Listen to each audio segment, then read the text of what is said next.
নমস্কার। আজকের মহাভারত পাঠ রাজর্ষি শান্তনুর সঙ্গে গঙ্গার বিবাহ এবং তাঁদের পুত্র ভীষ্মের যুবরাজ পদে অভিষেক। বৈশম্পায়ন বললেন, জন্মেজয়, ইক্ষ্বাকু বংশে মহাভীষ নামে এক রাজা ছিলেন। তিনি অত্যন্ত সত্যনিষ্ঠ এবং পরাক্রমশালী ছিলেন। তিনি অনেক অশ্বমেধ ও রাজসূয় যজ্ঞ করে স্বর্গপ্রাপ্ত হয়েছিলেন। একদিন বহু দেবতা এবং মহাভীষ সহ সকল রাজর্ষি ব্রহ্মার চরণে উপস্থিত হলেন। সেই সময় গঙ্গা দেবীও সেখানে উপস্থিত ছিলেন। বায়ু তার হাওয়ার দাপটে গঙ্গা দেবীর শ্বেতবস্ত্র শরীরের উপর থেকে সরিয়ে দিয়েছিলেন। উপস্থিত সকলেই লজ্জা পেয়ে চক্ষু নত করেছিলেন, কিন্তু মহাভীষ নিঃশঙ্ক হয়ে তা দেখতে লাগলেন। ব্রহ্মা তাই লক্ষ্য করে বললেন, মহাভীষ, তুমি এবার পৃথিবীতে যাও। যে গঙ্গার দিকে তুমি তাকিয়ে আছো সে তোমার অপ্রিয় কাজ করবে। তুমি তার উপর যখন ক্রোধান্বিত হবে তখন তুমি এই শাপ থেকে মুক্তি লাভ করবে। মহাভীষ ব্রহ্মার নির্দেশ শিরোধার্য করে ঠিক করলেন যে তিনি পুরুবংশের রাজা প্রতীপের পুত্ররূপে জন্মাবেন। গঙ্গাদেবী সেখান থেকে ফিরে আসার সময় পথে বসুদের সঙ্গে তার দেখা হয়। তাঁরা বশিষ্ঠের শাপে শ্রীহীন অবস্থায় ছিলেন। বশিষ্ঠ তাঁদের অভিশাপ দিয়েছিলেন যে তাঁরা মনুষ্য হয়ে জন্মাবেন। গঙ্গাদেবী বসুদের সঙ্গে কথাবার্তা বলে ঠিক করলেন যে তিনি বসুদের গর্ভ ধারণ করে এবং জন্ম নেবার সঙ্গে সঙ্গে তাদের মুক্ত করে দেবেন। সেই 8 বসুগণ ও নিজেদের অষ্টমাংশ থেকে এক পুত্রকে মর্তলোকে থাকতে দেবার অঙ্গীকার করলেন এবং জানিয়ে দিলেন যে তিনি অপুত্রক থাকবেন। পুরুবংশের রাজা প্রতীপ তাঁর স্ত্রীর সঙ্গে গঙ্গা তীরে তপস্যা করছিলেন। ভগবতী গঙ্গা একদিন সুন্দরী মূর্তি ধারণ করে তাঁর কাছে এলেন। কুশল বিনিময়ের পর নানা আলোচনার মধ্যে প্রতীপ ইচ্ছা প্রকাশ করলেন যে তিনি যেন তার ভাবী পুত্রের পত্নী হন। গঙ্গাদেবী প্রতীপের কথা মেনে নিলেন এবং রাজা প্রতীপ পুত্রলাভের উদ্দেশ্যে নিজ স্ত্রীকে সঙ্গে নিয়ে কঠোর তপস্যা করলেন। বৃদ্ধাবস্থায় মহাভীষ তাঁর পুত্ররূপে জন্মগ্রহণ করে। সেই সময় রাজা প্রতীপ প্রয়াণরত অথবা তার বংশ লুপ্তপ্রায়। সেই অবস্থায় পুত্র জন্মানোতে তার নাম হলো শান্তনু। শান্তনু জন্মপ্রাপ্ত হলে রাজা প্রতীপ তাকে জানালেন, এক রমণীয় দিব্য নারী তোমার কাছে পুত্র কামনায় আসবে। তুমি তাকে কোনো কিছু প্রশ্ন না করে সে যা করবে তাই মেনে নিও। এই বলে তিনি শান্তনুকে রাজ সিংহাসনে বসিয়ে বানপ্রস্থে গমন করলেন। রাজর্ষি শান্তনু একবার শিকার করতে করতে গঙ্গা তীরে এসে উপস্থিত হলেন। সেখানে তিনি এক পরমা সুন্দরী নারীকে দেখতে পেলেন। তাকে দেখে স্বর্গের লক্ষ্মী দেবী মনে হচ্ছিল। তার রূপ দেখে শান্তনু বিস্মৃত হয়ে বললেন, তার সমস্ত শরীরে রোমাঞ্চ হলো। তিনি তাকে অপলক নেত্রে দেখতে লাগলেন। সেই দিব্য নারীর মনেও শান্তনুর জন্য প্রেম উদয় হলো। শান্তনু তার পরিচয় জিজ্ঞাসা করে বললেন, তুমি আমাকে পতিরূপে স্বীকার করো। সেই দিব্য নারী বললেন, রাজন, আমি আপনার রানী হতে রাজি আছি, কিন্তু আমার একটি শর্ত আছে। তা হলো এই যে আমি ভালো মন্দ যে কাজই করি আপনি আমাকে বাধা দেবেন না, কিছু বলবেন না। যতদিন আপনি এটি মেনে চলবেন ততদিন আমি আপনার কাছে থাকব। যেদিন আপনি বাধা দেবেন বা কটু কথা বলবেন সেই দিন আমি আপনাকে ছেড়ে চলে যাব। রাজা তাঁর কথা মেনে নিলেন। গঙ্গাদেবী অত্যন্ত প্রসন্ন হলেন। রাজাও তাকে আর কিছু জিজ্ঞাসা করলেন না। রাজর্ষি শান্তনু গঙ্গাদেবীর শীল, সদাচার, রূপ, সৌন্দর্য, উদারতা ইত্যাদি সদ্গুণ এবং সেবা দ্বারা অত্যন্ত প্রসন্ন ও আনন্দিত হলেন। তিনি গঙ্গাদেবীর প্রেমে এমনই মগ্ন ছিলেন যে বহু বর্ষ কেটে গেলেও তিনি তা অনুভব করতে পারলেন না। গঙ্গাদেবীর গর্ভে একে একে শান্তনু 7 পুত্র জন্মাল। কিন্তু পুত্র জন্মগ্রহণ করলেই গঙ্গাদেবী আমি তোমার প্রসন্নতায় কাজ করছি বলে তাকে গঙ্গা জলে বিসর্জন দিতেন। রাজা শান্তনুর এই কাজ পছন্দ ছিল না। কিন্তু পাছে গঙ্গাদেবী তাকে পরিত্যাগ করে চলে যান, সেই জন্য তিনি কোনো প্রকার বাধা দিতেন না। 7 পুত্রকে এইভাবে বিসর্জন দেওয়া হলে গঙ্গাদেবীর 8ম পুত্র জন্মালো। এবার রাজা শান্তনু দুঃখিত হলেন। এই পুত্রের পরিণামের কথা ভেবে তার মনে ইচ্ছা হলো যে এই পুত্রটি আমার কাছে থাক।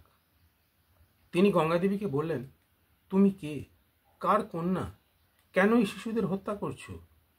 আরে পুত্রাগ্নি, এ তো মহাপাপ। গঙ্গাদেবী বললেন, ওহে পুত্রাভিলাষী, ঠিক আছে, তোমার এই প্রিয় পুত্রকে হত্যা করব না। শর্ত অনুযায়ী আমি আর এখানে থাকতে পারি না। আমি জন্যকন্যা জাহ্নবী। বড় বড় মহর্ষিরা আমার সেবা করেন। দেবতাদের কার্যসিদ্ধির জন্যই আমি এতদিন তোমার কাছে ছিলাম। আমার এই 8 পুত্র হলো অষ্টবসু। বশিষ্ঠের শাপেই তাদের মানুষ হয়ে জন্মাতে হয়েছিল। এই পৃথিবীতে এদের মতো, তোমার মতো পিতা এবং আমার মতো মাতা পাওয়া সম্ভব ছিল না। বসুদের পিতা হওয়ায় তুমি অক্ষরধাম লাভ করবে। আমি এদের অতি শীঘ্র মুক্ত করে দেব বলে প্রতিজ্ঞা করেছিলাম, তাই এই কাজ করেছি। এখন এরা অভিশাপ মুক্ত হয়েছেন, আমিও স্বর্গে ফিরে চললাম। এই পুত্র অষ্টমাংশ, তুমি একে পালন করো। শান্তনু জিজ্ঞাসা করলেন, বশিষ্ঠ ঋষি কে? তিনি কেন বসুদের অভিশাপ দিয়েছিলেন? এই শিশুটি এমন কি কাজ করেছে যার জন্য ও এই পৃথিবীতে থাকবে? বসুদের মনুষ্য জন্ম হলো কেন? আমাকে এইসব কথা বলো। গঙ্গাদেবী বললেন, বিশ্ববিখ্যাত বশিষ্ঠ মুনি বরুণের পুত্র। মেরু পর্বতের নিকট তার অত্যন্ত পবিত্র, সুন্দর এবং সুখদায়ক আশ্রম আছে। উনি সেখানেই তপস্যা করতেন। কামধেনুর কন্যা নন্দিনী তার যজ্ঞ হবিষ্য প্রদানের নিমিত্ত সেখানেই থাকত। পৃথু ইত্যাদি বসুগণ একবার তাঁদের পত্নীদের নিয়ে সেই বনে এলেন। এক বসুপত্নীর দৃষ্টি সর্বকামনা পূরণকারী নন্দিনীর উপর পড়ল। তিনি তার স্বামী দ্রৌ নামক বসুর দৃষ্টি সেই দিকে আকর্ষণ করেন। দ্রৌ তার স্ত্রীকে বললেন, প্রিয়তমা, এই উত্তম গাভীটি বশিষ্ঠ মুনির। কেউ যদি এর দুধ পান করে তাহলে সে যৌবন লাভ করে এবং 10,000 বৎসর জীবিত থাকে। বসুপত্নী বললেন, আমি আমার সখীকে এটি উপহার দিতে চাই, তুমি একে হরণ করে আনো। পত্নীর কথায় দৌ তাঁর ভাইদের সঙ্গে করে এসে নন্দিনী গাভীকে চুরি করে নিয়ে গেলেন। তখন তাদের একথা মনে ছিল না যে বশিষ্ঠ মুনি অত্যন্ত তেজস্বী ঋষি। তিনি তাদের শাপ দিয়ে দেবলোকচ্যুত করতে পারেন। মহর্ষি বশিষ্ঠ ফল ফুল নিয়ে আশ্রমে এসে দেখলেন সবৎসা নন্দিনী নেই। সমস্ত বন খুঁজেও তার কোনো খোঁজ পেলেন না। তখন তিনি দিব্য দৃষ্টিতে সব দেখে বসুদের অভিশাপ দিলেন, বসুরা আমার গাভীকে হরণ করে নিয়ে গেছে, তাই তাদের মনুষ্যরূপে জন্মগ্রহণ করতে হবে। পরম তপস্বী এবং প্রভাবশালী মহর্ষি বশিষ্ঠ বসুদের শাপ দিয়েছেন জেনে বসুরা তাঁর প্রসন্নতা লাভের উদ্দেশ্যে নন্দিনী সহ মহর্ষির আশ্রমে এলেন। বশিষ্ঠ বললেন, অন্য সব বসুরা 1 বছরের জন্য মর্তলোকে গিয়েই মুক্ত হয়ে যাবে, কিন্তু দৌকে তার কর্মফল ভোগ করার জন্য অনেকদিন মর্তে থাকতে হবে। আমার মুখনিসৃত বাক্য কখনো মিথ্যা হবে না। এই বসুর মর্তলোকে কোনো সন্তান হবে না। পিতার প্রসন্নতার জন্য সে কখনো স্ত্রীলোককে আসক্তও হবে না। বশিষ্ঠের কথা শুনে সকলে আমার কাছে এসে আমাকে অনুরোধ করেন যাতে তাঁরা জন্মালেই আমি তাদের একে একে জলে বিসর্জন দিই। আমি তাদের কথা মেনে নিয়ে সেই কাজ করেছি। শেষের এই শিশুই দৌ নামক বসু। এ বহুকাল পৃথিবীতে থাকবে। এই বলে গঙ্গাদেবী শিশুটিকে নিয়ে অন্তর্ধান করলেন। হে জন্মেজয়, রাজা শান্তনু অত্যন্ত মেধাবী, ধর্মাত্মা এবং সত্যনিষ্ঠ ছিলেন। অনেক বড় বড় দেবর্ষি এবং রাজর্ষি তাঁর সৎকার করতেন। ইন্দ্রিয় নিগ্রহ, দান, ক্ষমা, জ্ঞান, সংকোচ, ধৈর্য এবং তেজ স্বাভাবিকভাবেই তার মধ্যে বিদ্যমান ছিল। তিনি ধর্মনীতি এবং অর্থনীতিতেও নিপুণ ছিলেন।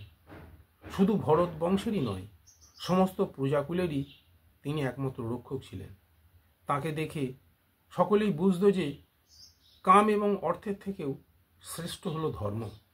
সেই সময় তিনিই ছিলেন ধার্মিক শ্রেষ্ঠ।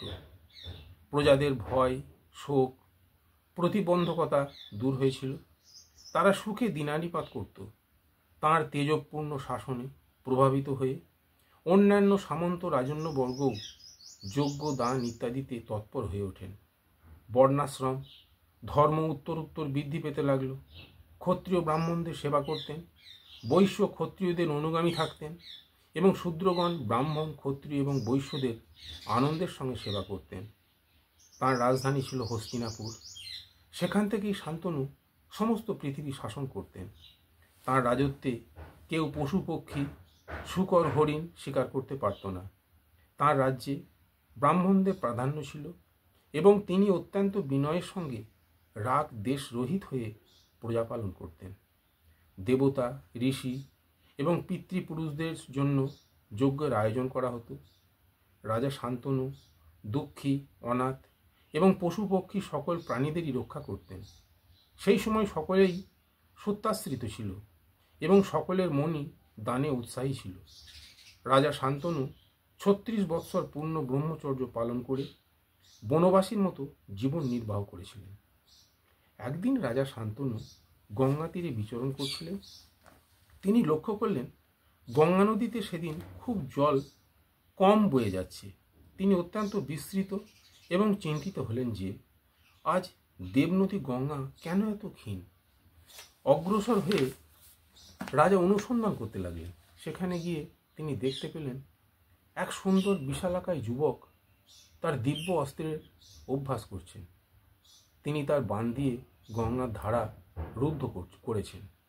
এই অলৌকিক কর্ম দেখে রাজা অত্যন্ত বিস্মিত হলেন। তিনি তাঁর পুত্রকে শুধু জন্মের সময় দেখেছিলেন, তাই চিনতে পারলেন না। সেই কুমার রাজাকে তার মায়ায় মুগ্ধ করে অন্তর্হিত হলেন। মহর্ষি শান্তনু গঙ্গাদেবীকে বললেন, কুমারকে আবার দেখাও। গঙ্গাদেবী সুন্দর রূপ ধারণ করে নিজ পুত্রের দক্ষিণ হস্ত ধরে রাজার সামনে এলেন। কুমারের অনুপম সৌন্দর্য, দিব্য বসনভূষণ দেখে রাজা তাকে চিনতে পারলেন না। গঙ্গাদেবী যখন তাকে বললেন, মহারাজ, এ আপনার অষ্টম পুত্র, যে আমার গর্ভে জন্মগ্রহণ করেছে। আপনি একে গ্রহণ করুন এবং আপনার রাজধানীতে নিয়ে যান।